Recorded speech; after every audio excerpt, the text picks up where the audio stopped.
சிங்கப்பூர்ல போய் 60 கிலோமீட்டர் வேகத்துல போ அப்படின்னா 60 கிலோமீட்டர் வேகத்துல நீ கொஞ்சம் வேகம் எடுத்துன்னு வச்சுக்க, இங்க ஒரு வளைவு போட்டிருப்பான், கண்காணிப்பு கருவி வச்சிருப்பான், உன் வண்டியில ஒரு வங்கி வச்சிருக்கணும், காசு போட்டிருக்கணும். ஒரு தவறை பண்ணினா டக்குன்னு அந்த காசு தண்டத்தை எடுத்துரும், பெனால்ட்டியை எடுத்துரும்.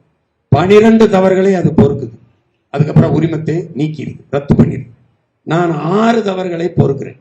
அதுக்கு மேல என்ன, நீ வாழ்நாள் முழுக்க வண்டி ஓட்ட முடியாது. எப்படி செதுக்கிறேன்னு பட்டு பாரு. இந்த கனவுக்குள்ள, இந்த மண்டைக்குள்ள உலகத்தின் தலை சிறந்த நாடு இருக்குது. இது என் கனவு இல்ல, என் முன்னவன் கனவு. 500 ஆண்டுகளுக்கு மேலாக என் இன முன்னோர்கள் தூக்கி சுமந்து வந்த கனவு. என் உயிர் தலைவன் பிரபாகரன் சொன்ன கனவு.